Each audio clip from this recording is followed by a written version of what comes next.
Hope कि आप लोग सभी अच्छे होंगे, सुरक्षित होंगे और अपने अपने घरों में पढ़ाई कर रहे होंगे। तो आपका आपके ही खूबसूरत से चैनल हल्ला बोल केमिस्ट्री क्लासेस में बहुत बहुत बहुत स्वागत है। मैं हूं अंशु। तो चलिए एक नए एनर्जी और एक नए ऊर्जा के साथ स्टार्ट करते हैं आज का नया टॉपिक, जिसमें हम पढ़ने वाले हैं मॉडर्न पीरियोडिक टेबल यानी कि आधुनिक आवर्त सारणी के बारे में।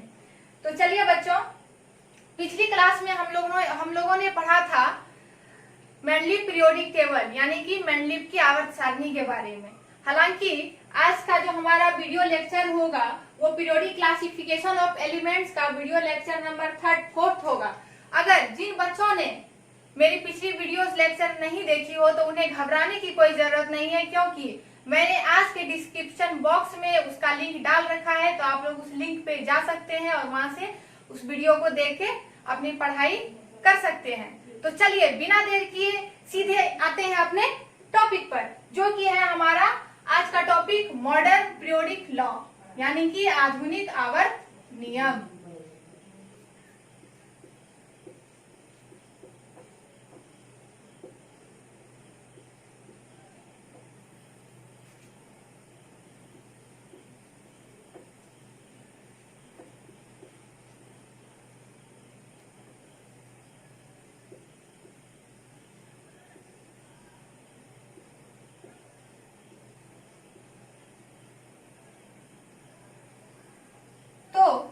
हम लोगों ने पिछली बार मेंडलीव पीरियोडिक टेबल के बारे में पढ़ा था। वहां पे हम लोगों ने यह भी देखा कि आखिर कैसे मेंडलीव साहब का वो पीरियोडिक टेबल फ्लॉप कर गया, उनके जो सिद्धांत थे उनके क्या डिफेक्ट्स थे।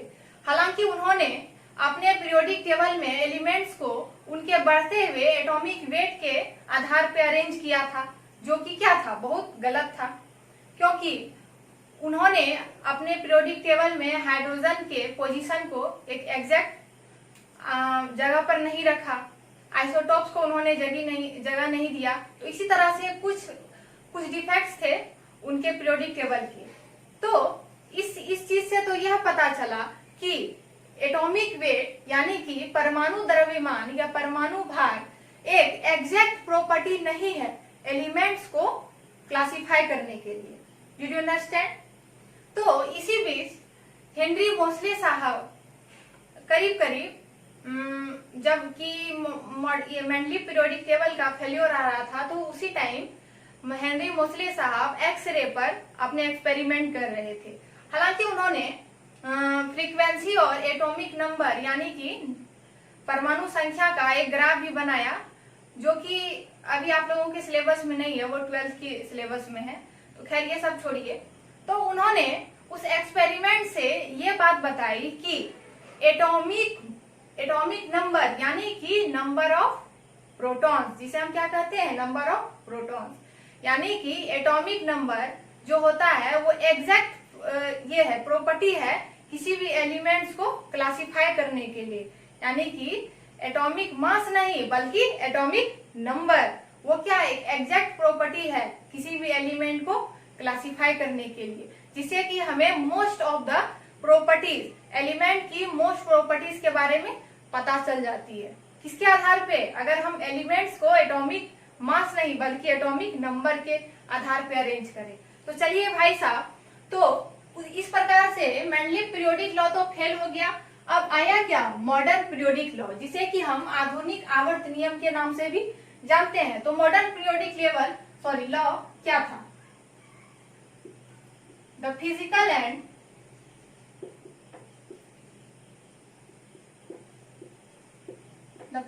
and chemical properties of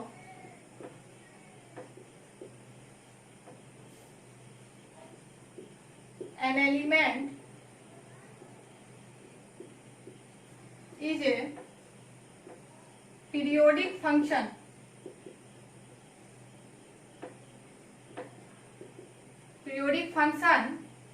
of atomic number, not atomic mass। आप लोग समझ गए? यानी कि पिछली बार हम लोगों ने क्या लिखा था, डिफिनेशन सेम थी बट चेंज कहाँ पे हुआ, एटॉमिक, यहाँ पे एटॉमिक नंबर था और वहां पे क्या था, एटॉमिक मास। तो चेंज कहाँ पे हुआ, इस जगह पे। तो the physical and chemical properties of an element is a periodic function of atomic number. यानी कि अगर हम एलिमेंट को यानी कि तत्व को उसके बढ़ते हुए एटॉमिक नंबर के आधार पे यानी कि उसके बढ़ते हुए परमाणु संख्या के आधार पर अरेंज करें, तो जो सेम प्रॉपर्टीज वाले जो एलिमेंट होंगे वो एक निश्चित अंतराल के बाद यानी कि आफ्टर फिक्स्ड इंटरवल वो क्या होंगे, रिपीट होंगे। Did you understand? तो कहने का अर्थ क्या है, अगर हम इसको हिंदी में ट्रांसलेट करते हैं तो तत्व का भौतिक और रासायनिक गुण उसके परमाणु संख्या का आवर्त फलन होता है। पीरियोडिक फंक्शन यानी कि आवर्त फलन। आवर्त फलन, डिड यू अंडरस्टैंड? आप समझ रहे हैं आवर्त फलन मतलब क्या होता है कि एक निश्चित अंतराल के बाद अगर किसी एलिमेंट की प्रॉपर्टीज या तो सेम हो जाए या ग्रेजुअली इंक्रीज करे यानी कि एक बढ़ने लगे या ग्रेजुअली डिक्रीज करने लगे आफ्टर फिक्स्ड इंटरवल, तो उसे हम क्या कहेंगे, पीरियोडिक फंक्शन। या दूसरे शब्दों में हम इसे इस प्रकार से लिख सकते हैं, when elements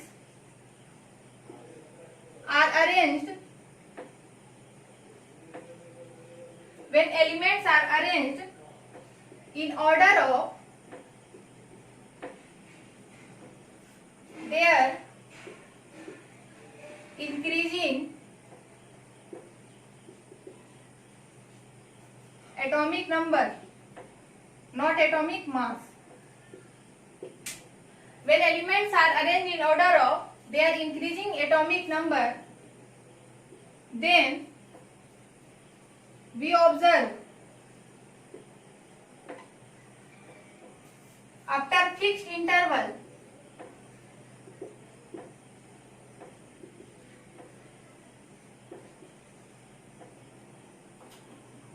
elements with similar properties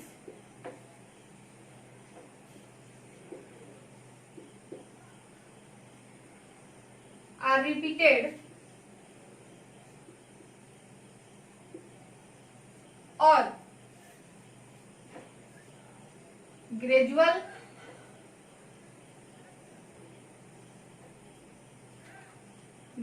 increase or decrease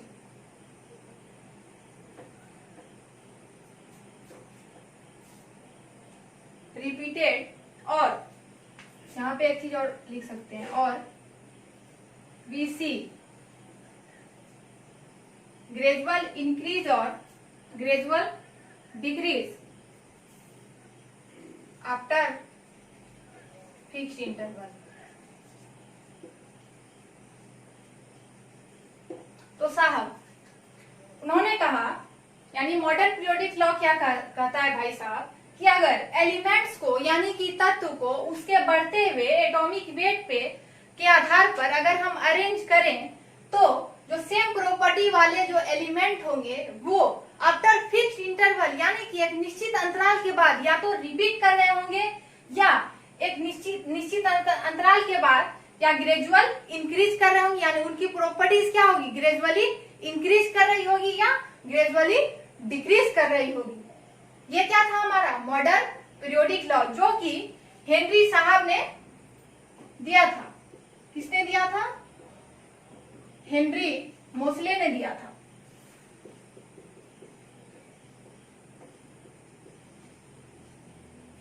तो मॉडर्न पीरियोडिक लॉ किन्होंने दिया था भाई साहब?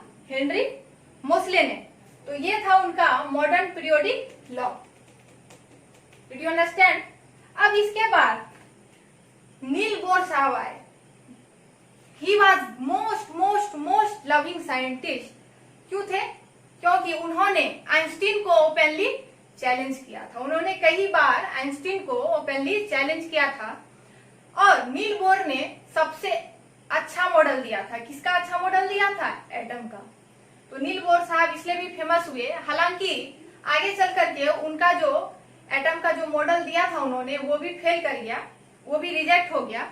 लेकिन हम अब नील बोर साहब आए और उन्होंने क्या किया कि हेनरी मोसले साहब के पीरियोडिक लॉ को एक बेस बनाया और उसी बेस पर उन्होंने एक पीरियोडिक टेबल डिजाइन किया। Did you understand?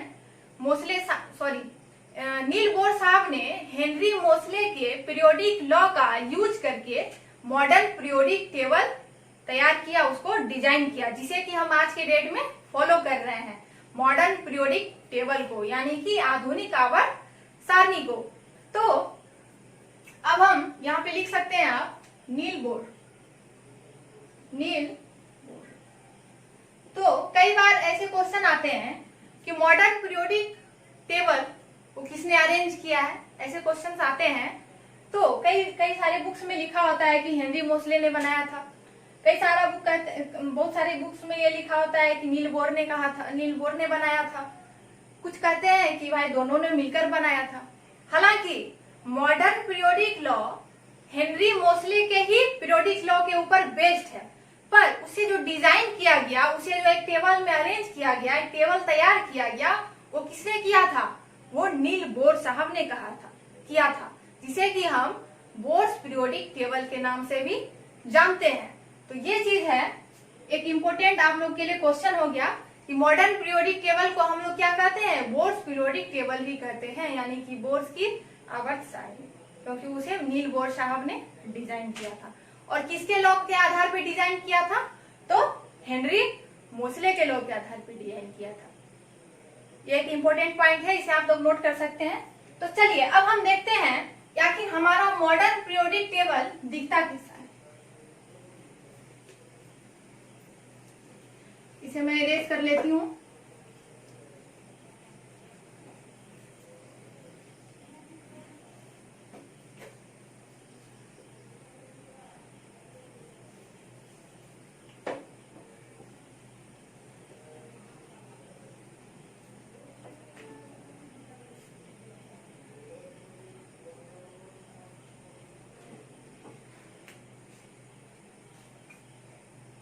Long form of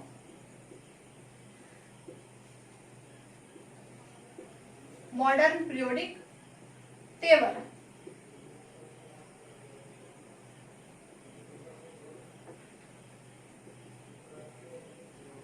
जिसे हम शॉर्ट में, इसका शॉर्ट फॉर्म क्या होता है? MPT। बच्चे आप याद रख सकते हैं, मॉडर्न पीरियोडिक टेबल का शॉर्ट फॉर्म होता है MPT, जिसे हम हिंदी में कहते हैं आधुनिक आवर्त सारणी। हिंदी मीडियम के बच्चे याद रखेंगे आधुनिक आवर्त सारणी। मॉडर्न पीरियोडिक टेबल यानी आधुनिक आवर्त सारणी, जिसे किन्होंने डिजाइन किया था? तो नील बोर साहब ने डिजाइन किया था, जिसे हम बोर पीरियोडिक टेबल भी कहते हैं। तो चलिए अब हम देखते हैं कि मॉडर्न पीरियोडिक टेबल दिखता कैसा है। भाई आप लोगों ने इस तरह से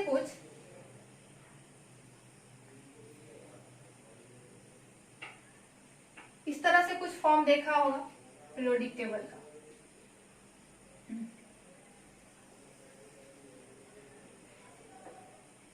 और नीचे दो इस तरह से सीरीज बने होते हैं। ये हमारा पीरियोडिक टेबल का एक रूपरेखा तैयार हो गया है।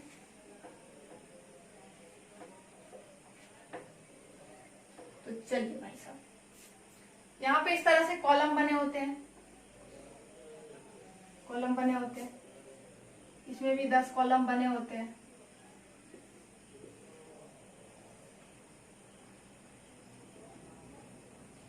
पाँच, 6, 7, 8, 9, 10।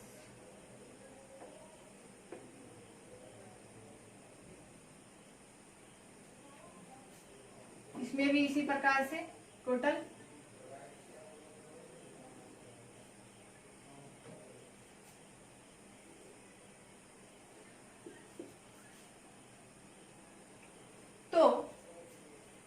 ये होता है 1, 2। इस कॉलम का नाम, प्रत्येक जो वर्टिकल कॉलम है उसका नाम होता है, इसको हम क्या कहते हैं? ग्रुप कहते हैं। तो इस कॉलम का नाम हम इस तरह से लिखते हैं 1, 2। ये 3 से लेकर के 12 तक होता है। 3 4 5 6 7 8 9 10 11 12 और ये 13 से लेकर के कहाँ तक होता है 18 तक। 13 14 15 16 17 18 ये कुछ ज्यादा ही कॉलम हो गया। तो आप समझ रहे होंगे ये कहाँ तक होता है 13 से लेकर के 18 तक होता है। तो चलिए अब हम इसमें एलिमेंट्स को अरेंज करते हैं। तो पहला एलिमेंट है हाइड्रोजन, उसके बाद ऊपर में आता है helium,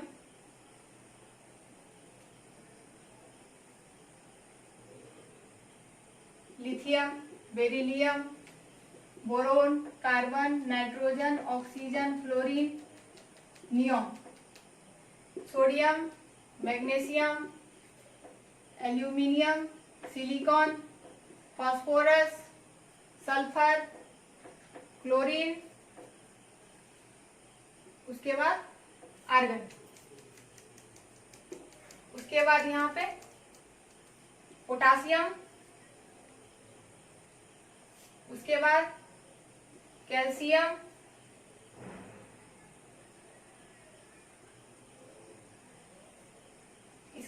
scandium, titanium, vanadium, chromium, manganese, iron, cobalt, nickel, copper, zinc, gallium, germanium, arsenic,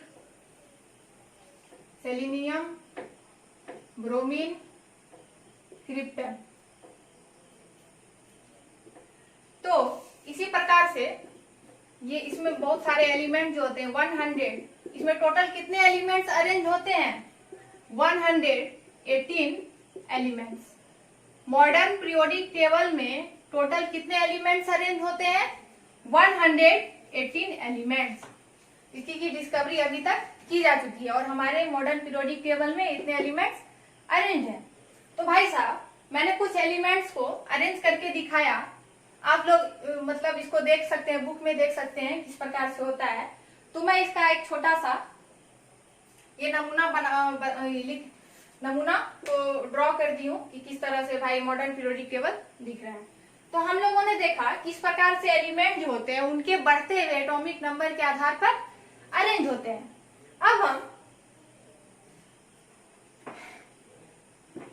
अब नीचे हम क्या देखें कि यहाँ पे दो इस तरह से सीरीज है।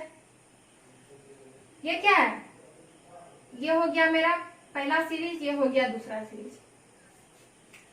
तो ये दोनों सीरीज की जरूरत क्यों पड़ी भाई साहब, आप लोग सोच रहे होंगे इसको तो हम यहाँ भी एडजस्ट कर सकते थे, लेकिन यहाँ पे ये नीचे क्यों आ गया, इसका क्या वजह है। तो हम लोगों ने देखा कि एक एलिमेंट आया, इसका नाम था लेंथेनम और उसका एटॉमिक नंबर होता है 57। तो हम लोगों ने देखा कि लेंथेनम के बाद कुछ 14 एलिमेंट्स ऐसे थे, लेंथेनम के बाद कुछ 14 एलिमेंट्स ऐसे थे जिसकी प्रॉपर्टीज हूबहू यानी कि सेम टू सेम लेंथेनम से मिलती जुलती थी। तो भाई साहब वो सारे के सारे 14 एलिमेंट्स को, और वो किस ग्रुप से बिलोंग करता है, लेंथेनम जो है वो किस ग्रुप से बिलोंग करता है, ग्रुप थर्ड से।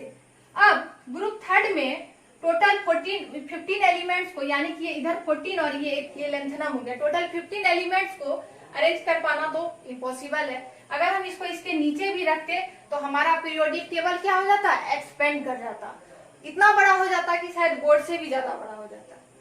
तो उसे क्या था, इम्पॉसिबल था अरेंज करना। तो इसीलिए उन्होंने क्या किया कि नीचे दो सीरीज बनाए। फर्स्ट सीरीज में टोटल 14 एलिमेंट्स को अरेंज किया, जो जिसका कि एटॉमिक नंबर कहां से कहां तक शुरू होता है, सीरियम। लेंथेनम के बाद कौन सा एलिमेंट आता है, सीरियम, जिसका एटॉमिक नंबर हो गया 58।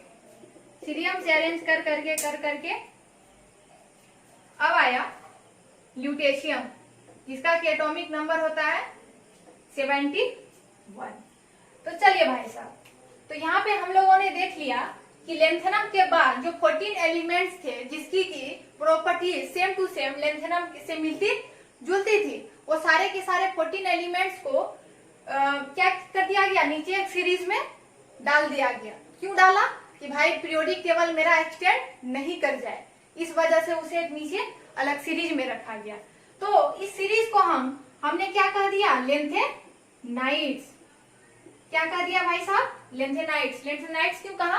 क्योंकि इस सीरीज का जो पहला एलिमेंट था वो लेंथेनम था, जिसको कि हमने यहीं पर रख दिया, इसी ग्रुप में रखा, ग्रुप थर्ड में, और बाद बाकी जो 14 एलिमेंट्स है उसको नीचे रख दिया। तो इसके नाम पर इस सीरीज का नाम क्या क्या किया गया? रखा गया लेंथेनाइड्स। अब इसी प्रकार से लेंथेनम के बाद यहाँ नीचे आता है एक्टेनियम। लेंथेनम के बाद क्या आता है? एक्टेनियम। तो एक्टेनियम के ही तरह जो 14 एलिमेंट्स थे उसकी प्रॉपर्टीज किससे मिलती जुलती थी? एक्टेनियम से मिलती जुलती थी। सेम टू सेम लेंथेनम वाली बात हो गई भाई। तो इसलिए यहाँ पे जो अब जो एलिमेंट आया एक्टेनियम के बाद वो थोरियम आया, जिसका की एटॉमिक नंबर था 90। इसको अरेंज कर करके टोटल 40 एलिमेंट्स इस सीरीज में भरे गए। तो कहां तक भरे गए? 113। इसको क्या कहते हैं? लॉरेंशियम। तो 14 एलिमेंट्स को नीचे एक सीरीज में रखा गया। क्यों रखा गया? कि भाई अगर हम ये 14 के 14 एलिमेंट्स को अगर एक्टेनम के नीचे भी रखते तो हमारा पीरियोडिक टेबल क्या हो जाता? एक्सटेंड कर जाता। तो पीरियोडिक टेबल को मतलब एक्सटेंशन से बचाने के लिए हम लोगों ने 2 सीरीज बना दिया। हम लोगों ने नहीं बनाया, हालांकि बोर्ड साहब ने डिजाइन किया था। तो चलिए भाई साहब, तो हम लोगों ने देख लिया। तो इस सीरीज का नाम एक्टेनाइड्स रखा गया। किसके नाम पर? एक्टेनियम के नाम पर। किसके नाम पर? एक्टेनियम के नाम पर। तो एक्टेनाइड्स, क्योंकि इसका पहला एलिमेंट कौन था? एक्टेनम था। अब यहां से जो एलिमेंट शुरू होगा 72 से शुरू होगा, और यहां से जो एलिमेंट शुरू होगा वो 104 से शुरू होगा। Did you understand? यानी कि यह जो होगा हॉफनियम से शुरू होगा। तो चलिए भाई साहब, हम लोगों ने इस प्रकार से देख लिया कि ये मॉडर्न पीरियोडिक टेबल का ये फॉर्म है। अब हम जानेंगे कि मॉडर्न पीरियोडिक टेबल में आखिर क्या क्या चीजें है।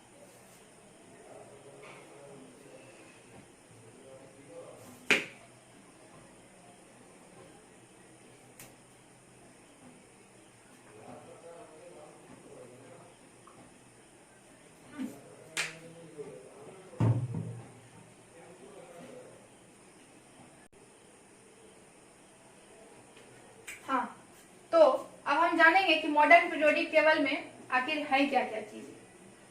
तो चलिए, तो हमारे मॉडर्न पीरियोडिक टेबल में टोटल 18 वर्टिकल कॉलम्स हैं। क्या है? टोटल 18 वर्टिकल कॉलम्स हैं। वर्टिकल कॉलम मतलब उदग्र स्तंभ। वर्टिकल कॉलम मतलब उदग्र स्तंभ। अब आप लोग कहिएगा कि भाई वर्टिकल कॉलम होता कैसा है?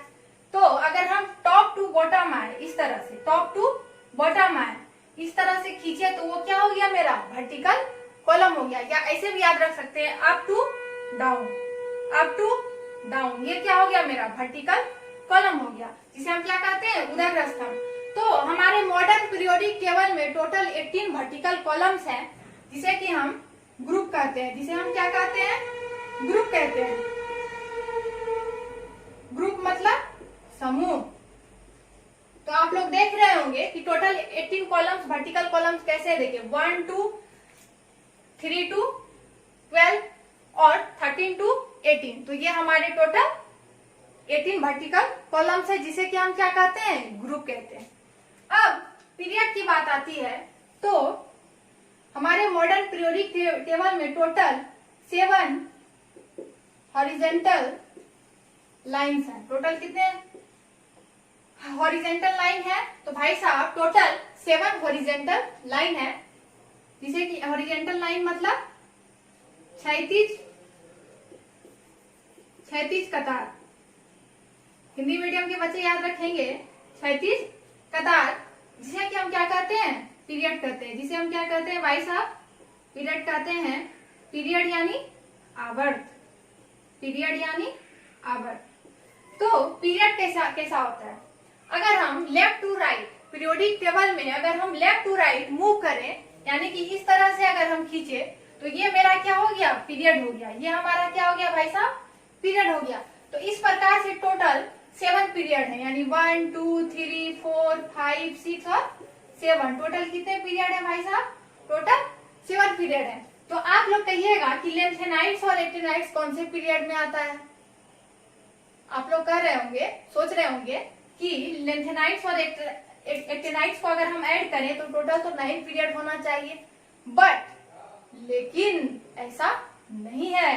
क्यों नहीं है, क्योंकि हम लोगों ने क्या देखा अभी अभी कि लेंथेनम से मिलती जुलती प्रॉपर्टी जो थी सीरियम से लेकर ल्यूटेशियम तक थी, यानी टोटल 14 एलिमेंट्स की प्रॉपर्टी किससे मिल रही थी, लेंथेनम की। तो लेंथेनम जो है वो किस पीरियड से बिलोंग करता है भाई साहब, तो वो 6 पीरियड से बिलोंग करता है, यानी छठे आवर्त से बिलोंग करता है। इसलिए हम लेंथेनाइड्स को हम 6 पीरियड में रखते हैं। और यहाँ से थ्योरियम से लेकर टोटल लॉरेंशियम तक, यानी कि 14 एलिमेंट्स किस ग्रुप से बिलोंग करते हैं, थर्ड ग्रुप। और कौन से एलिमेंट्स की तरह सिमिलर प्रॉपर्टीज है, एक्टेनियम के तरह। और एक्टेनियम कौन से पीरियड से बिलोंग करता है, तो 7 पीरियड से बिलोंग करता है। इसलिए हम इसको कौन से पीरियड में रखते हैं, एक्टेनाइड्स को 7 पीरियड में। अब आप लोग का कंफ्यूजन दूर हो गया होगा। तो चलिए, ये थे हमारे मॉडर्न पीरियोडिक टेबल के लॉन्ग फॉर्म। अब हम आगे देखते हैं कि आगे और क्या क्या चीजें हैं इसमें।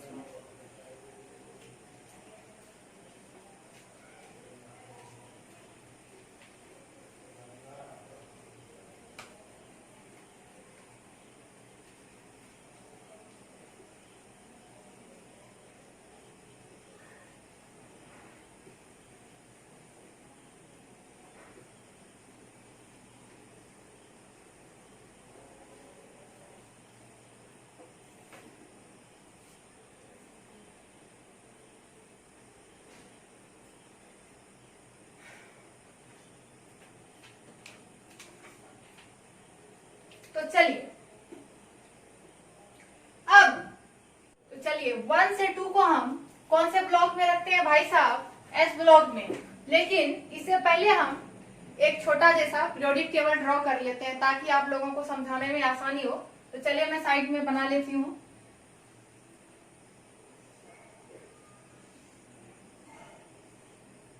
ये इस तरह से हमारा पीरियोडिक टेबल दिखता है।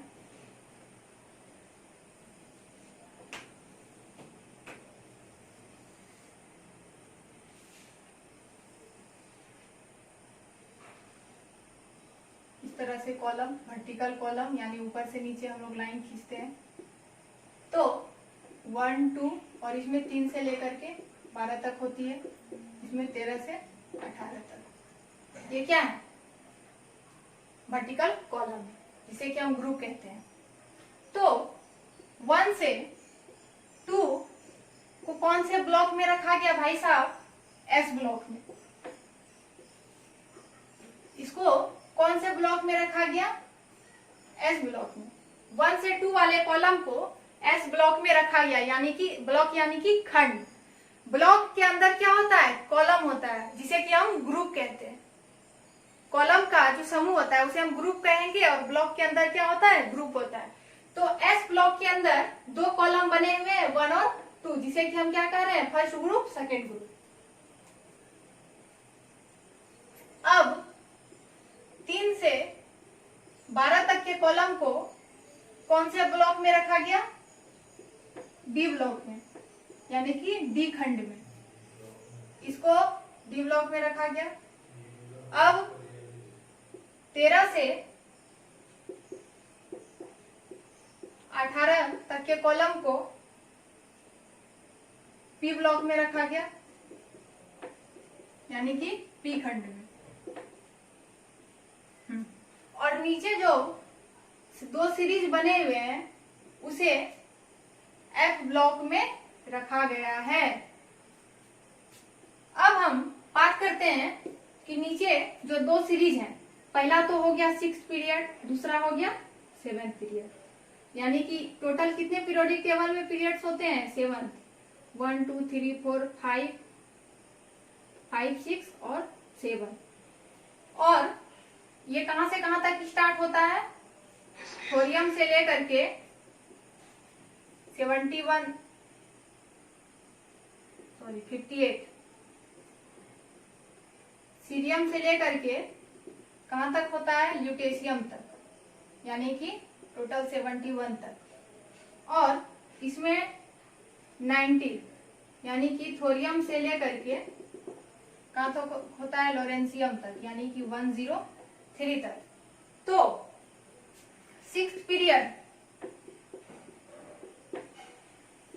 पीरियड में सीरियम यानी 58 से लेकर के ल्यूटेशियम 71 तक, और सेवंथ पीरियड में, यहाँ पे एंड लिख देते हैं, एंड सेवंथ पीरियड में 90 थोरियम से लेकर के लॉरेंसियम 103 तक को एफ ब्लॉक में रखा गया है। किसमें रखा गया है भाई साहब, एफ ब्लॉक, यानी कि एफ खंड में। तो अब आप लोग समझ रहे होंगे कि ब्लॉक के अंदर क्या आया, कॉलम आया, और कॉलम को क्या कहा जाता है, ग्रुप कहा जाता है। तो चलिए ये हम लोग इसको जान गए। अब एक चीज और, 1 2 3 1 2 13 14 15 16 17 और 18 ये ग्रुप्स को क्या कहेंगे हम,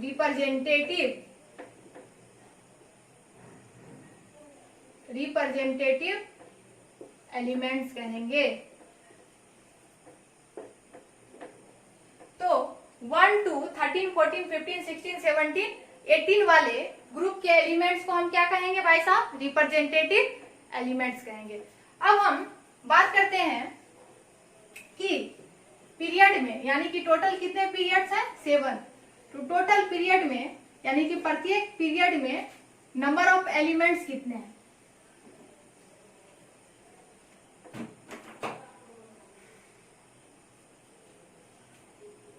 अब देखिए, number of elements in period. तो देखिए फर्स्ट पीरियड में देखते हैं,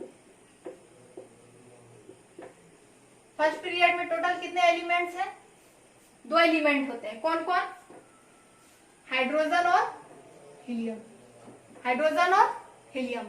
तो याद रखिएगा फर्स्ट पीरियड में टोटल कितने एलिमेंट्स होते हैं, 2 एलिमेंट, हाइड्रोजन और हीलियम। और फर्स्ट पीरियड को हम शॉर्टेस्ट पीरियड भी कहते हैं, शॉर्टेस्ट पीरियड यानी कि सबसे छोटा पीरियड, सबसे छोटा आवर्त। तो ये चीज आप लोग याद रखिएगा कि फर्स्ट पीरियड को हम क्या कहते हैं, शॉर्टेस्ट पीरियड, और उसमें टोटल 2 एलिमेंट ही होते हैं, हाइड्रोजन और हीलियम। अब देखिए सेकेंड पीरियड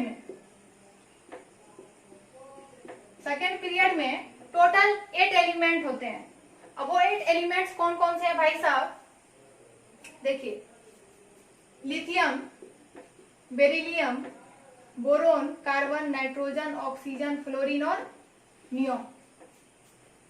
तो ये देखिए ये टोटल 8 एलिमेंट्स हो गए, जो कि किसमें बिलोंग करता है, सेकेंड पीरियड में। ये फर्स्ट हो गया, ये सेकेंड, ये थर्ड, ये फोर्थ, फिफ्थ, सिक्स्थ और 7। तो सेकेंड पीरियड में टोटल 8 एलिमेंट होते हैं, और सेकेंड को हम शॉर्ट पीरियड भी कहते हैं, शॉर्ट पीरियड। इसी प्रकार से थर्ड पीरियड में, यानी कि तीसरे आवर्त में भी 8 एलिमेंट होते हैं। कहां से कहां तक, सोडियम से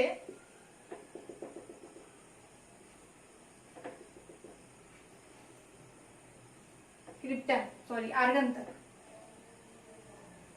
सोडियम से लेकर के आर्गन तक टोटल 8 एलिमेंट्स होते हैं। आप लोग इसको काउंट भी कर सकते हैं। तो चलिए अब फोर्थ पीरियड, थर्ड को भी हम शॉर्ट पीरियड ही कहते हैं, क्योंकि सेकेंड और थर्ड दोनों में सेम ही है, 8 है। अब फोर्थ पीरियड में टोटल 18 एलिमेंट्स होते हैं। टोटल कितने होते हैं, 18 एलिमेंट्स। और फिफ्थ में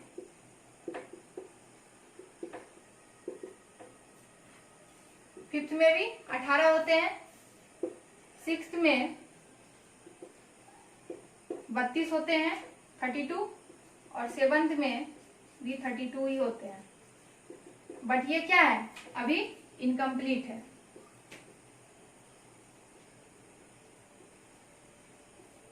और 6th और 7th पीरियड जो होते हैं वो क्या है, लॉन्गेस्ट पीरियड कहलाते हैं, क्योंकि ये दोनों पीरियड में सबसे अधिक एलिमेंट पाए जाते हैं, यानी कि इसमें भी 32 और इसमें भी 32। बट हमारा जो 7th पीरियड होता है वो अभी क्या है, इनकम्प्लीट है। वो लॉन्गेस्ट तो है बट इनकम्प्लीट है। क्यों इनकम्प्लीट है भाई, क्योंकि अभी जितने भी एलिमेंट की डिस्कवरी हो रही है या जो होने वाले हैं उन सभी एलिमेंट्स को 7th पीरियड में ही रखा जा रहा है, तो इसीलिए ये क्या है, अभी इनकम्प्लीट है। तो चलिए, ये आप लोगों ने नोट कर लिया होगा, मैं इसे मिटाती हूँ।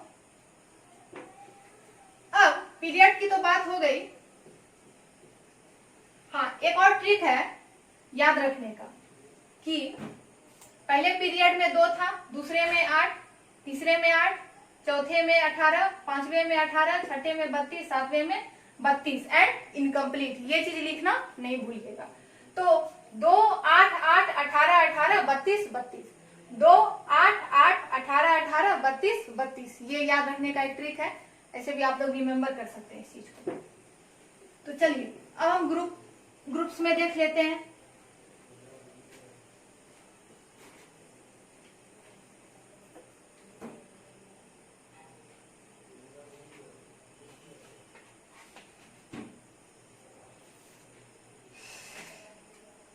ग्रुप्स,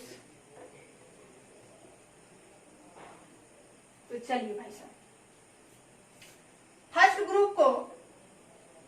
ग्रुप को हम क्या कहेंगे, अल्कली मेटल। अल्कली यानी क्षारीय, जो कि क्या होते हैं, क्षारीय होते हैं, अल्कली होते हैं। तो फर्स्ट ग्रुप को हम क्या कहेंगे भाई साहब, अल्कली मेटल यानी कि क्षारीय धातु। और सेकेंड वाले को हम कहेंगे alkaline earth metal. Alkaline earth metal.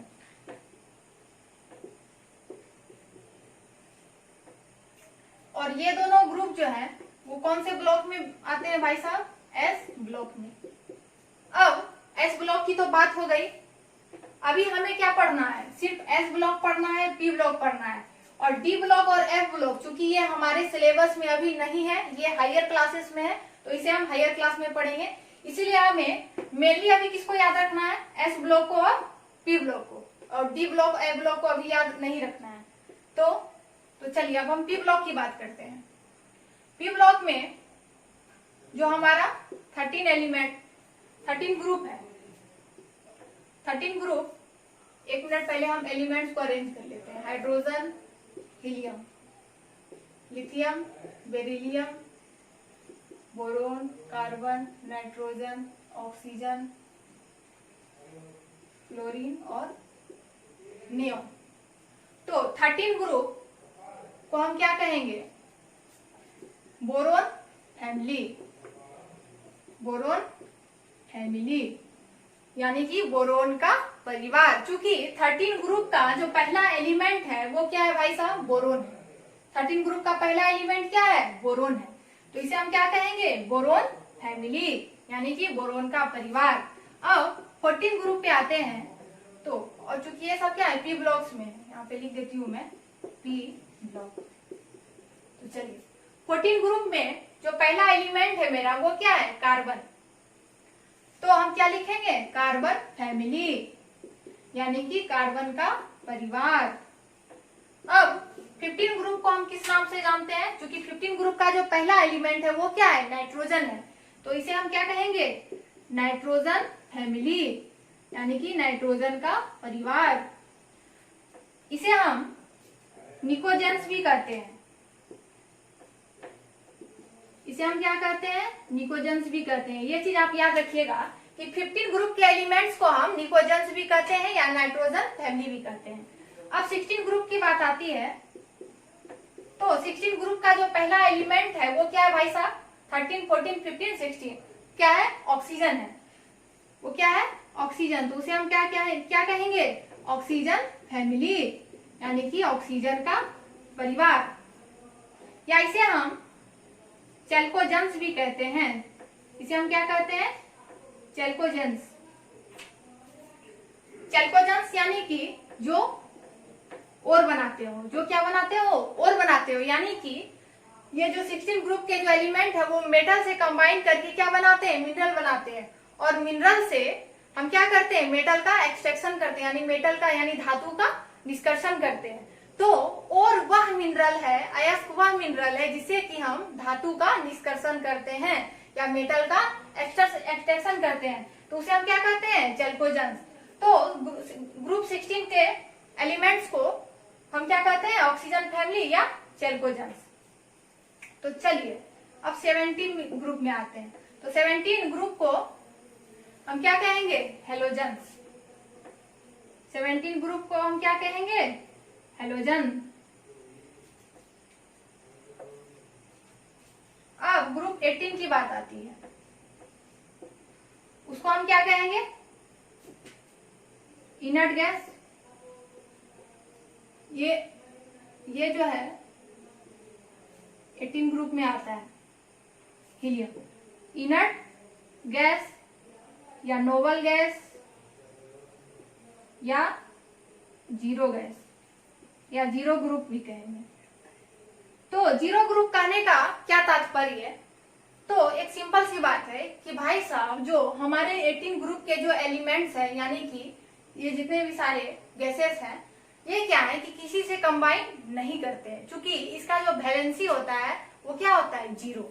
Valency यानी वैलेंसी कहे तो संयोजकता, मतलब कि तत्वों के किसी अदर एलिमेंट के साथ, यानी कि एलिमेंट का दूसरे एलिमेंट के साथ जो कंबाइन करने की जो कैपेसिटी होती है उसे हम क्या कहते हैं, वैलेंसी कहते हैं।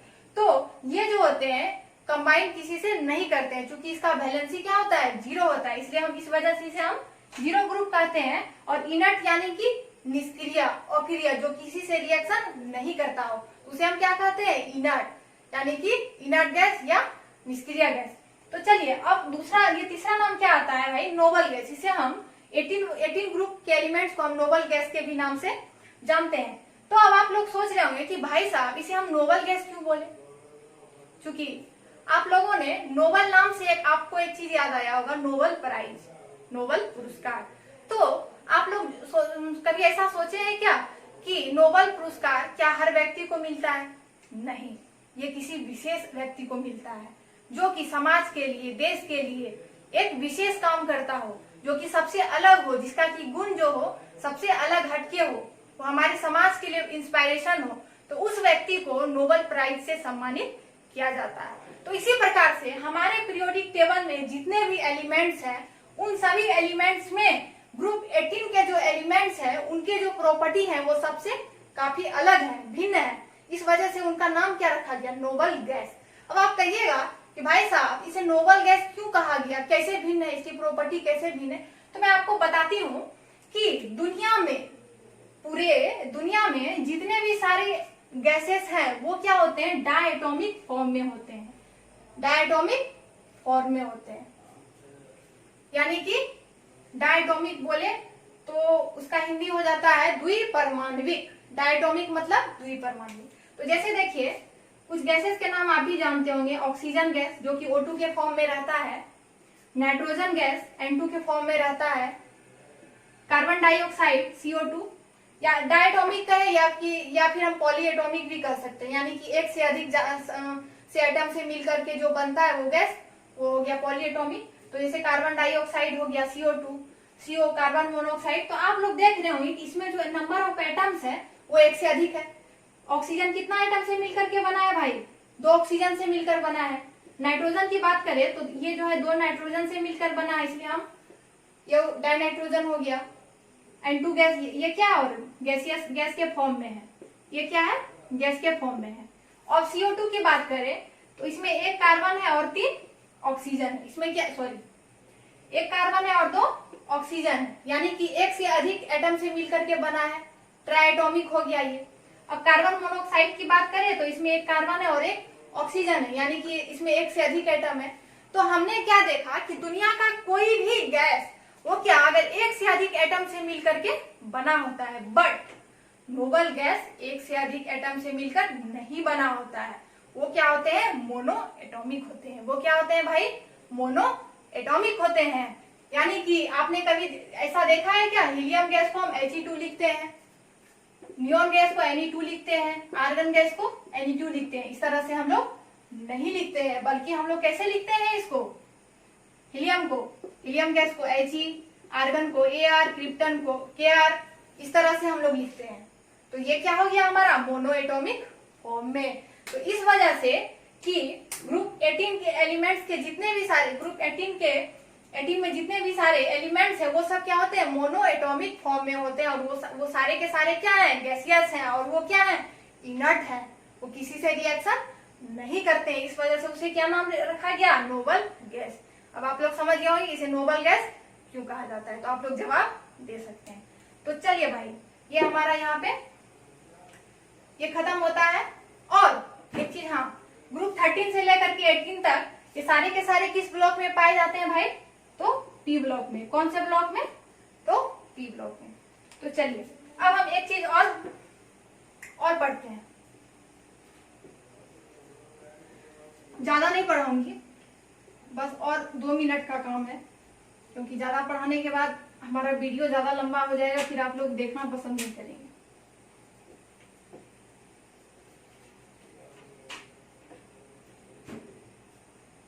तो चलिए अब हम पीरियड थर्ड पे आते हैं। कौन से पीरियड में आते हैं, पीरियड थर्ड में आते हैं।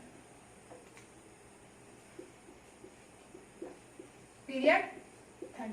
अब भाई पीरियड थर्ड में कौन कौन से एलिमेंट है, एक बार नाम लिख लेती हूँ सबका। Sodium, magnesium, aluminium, silicon, phosphorus, sulphur, chlorine और argon. Sodium, magnesium, aluminium, silicon, phosphorus, sulphur, chlorine और आर्गन। यानी पीरियड थर्ड के जितने भी एलिमेंट्स हैं, sodium, magnesium, aluminium, silicon, phosphorus, sulphur, chlorine और आर्गन। अब इसके नीचे जो भी एलिमेंट आएंगे,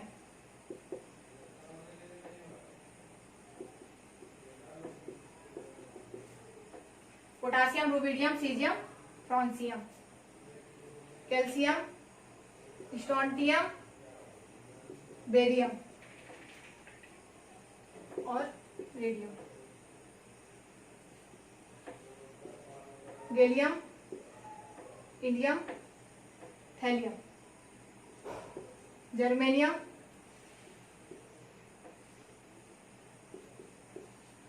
टीन और लेड, आर्सेनिक, एंटीमनी और बिस्मथ, सेलेनियम,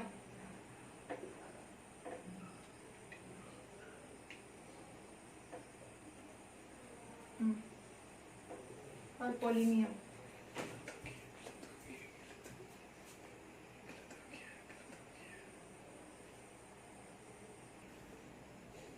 तो चलिए क्लोरीन के बाद आएगा ब्रोमीन, आयोडीन।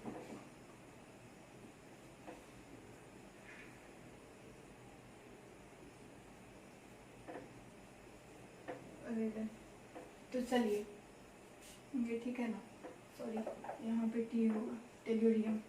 तो चलिए भाई साहब, ये हमारे थर्ड पीरियड के एलिमेंट्स को हमने लिख लिया।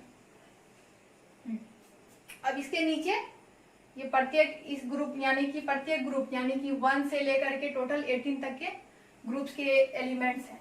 तो अब हम कहेंगे कि पीरियड थर्ड के जितने भी एलिमेंट हैं एक्सेप्ट ग्रुप 18, एक्सेप्ट ग्रुप 18, ये कौन से ग्रुप में आता है भाई साहब, नोबल गैस ग्रुप 18 में आता है। सबका हम ये खींच देते हैं लाइन। तो एक्सेप्ट ग्रुप 18 यानी कि टोटल 1 से लेकर के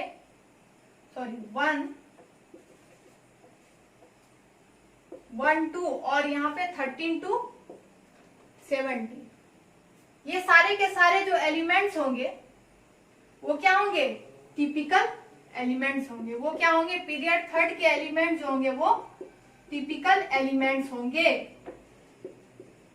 यानी कि टिपिकल एलिमेंट्स हम किस एलिमेंट को कहेंगे, जो कि अपने ग्रुप के एलिमेंट की सारी प्रॉपर्टी डिसाइड वो स्वयं करता हो, उस एलिमेंट को हम क्या कहेंगे? Typical element. यानी कि ग्रुप फर्स्ट की बात करें तो इस ग्रुप में जितने भी एलिमेंट्स हैं वो सारी की सारी एलिमेंट की प्रॉपर्टी किससे डिसाइड होगी भाई साहब? तो सोडियम से डिसाइड होगी। और ग्रुप सेकेंड की बात करें तो उसमें जितने सारे एलिमेंट्स होंगे वो सारे के सारे एलिमेंट्स की प्रॉपर्टी कौन डिसाइड करेगा? तो मैग्नीशियम डिसाइड करेगा, जो कि ग्रुप सेकेंड में आता है। इसी प्रकार से 13 to 17 में जितने भी पीरियड थर्ड के एलिमेंट है वो क्या करेंगे? अपने नीचे के एलिमेंट की प्रॉपर्टीज को डिसाइड करता है। इस वजह से पीरियड थर्ड के सारे एलिमेंट क्या होते हैं? टिपिकल एलिमेंट्स एक्सेप्ट ग्रुप 18, यानी कि ग्रुप 18 के एलिमेंट को छोड़ करके। टिपिकल एलिमेंट्स मतलब क्या? It decides properties of on element, जो कि अपने एलिमेंट्स की प्रॉपर्टीज को डिसाइड करता है। तो चलिए आज का हमारा लेक्चर यहीं पे खत्म होता है। अब अगले दिन हम पढ़ेंगे पीरियड्स और ग्रुप के सिग्निफिकेंस के बारे में। तो चलिए भाई साहब, आई होप कि आप लोगों को मेरी वीडियोस पसंद आई हो, अच्छी लगी हो। अगर अच्छी लगी हो तो अच्छी बात है, मेरे लिए भी और आप लोगों के लिए भी। अगर आप लोगों को समझने में कहीं भी परेशानी हुई हो, जरा सा भी दिक्कत हुई हो, तो आप मुझे कमेंट करके जरूर बताएं। मैं कोशिश करूंगी कि मैं और अगले वीडियो में अच्छे तरीके से बताऊं, अच्छे तरीके से समझाऊं। और thanks for watching and all the very best.